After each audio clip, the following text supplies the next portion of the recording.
Can a piece of paper, as innocuous as an electoral bond, really tip the scales of democracy? Welcome to the labyrinth of political funding and its recent upheaval in India.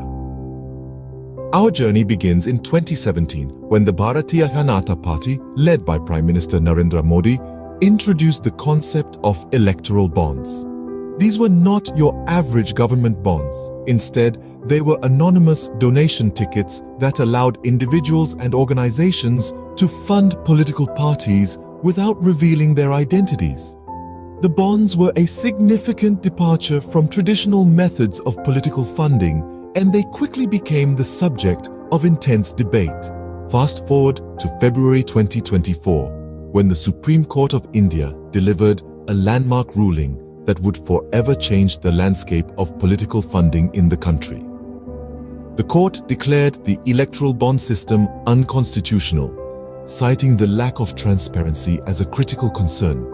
The court ordered the State Bank of India to stop issuing these bonds and disclose the identities of the buyers, throwing a wrench into the political machinery. This ruling is a pivotal moment in the democratic processes of India. The critics of the electoral bond system argued that it allowed corporate donors to exert undue influence over policy making.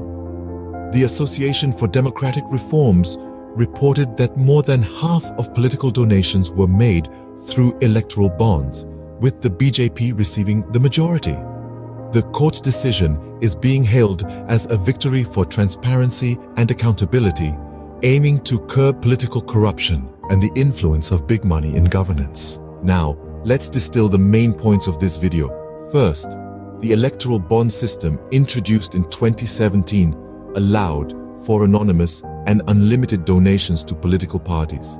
Second, the Supreme Court of India in 2024 scrapped the system, deeming it unconstitutional due to its lack of transparency.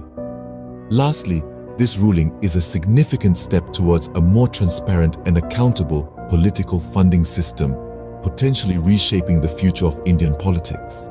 So as we conclude, remember that the story of electoral bonds is not just about a piece of paper. It represents a seismic shift in how politics and money intersect and serve as a reminder that transparency and accountability are the hallmarks of a healthy democracy.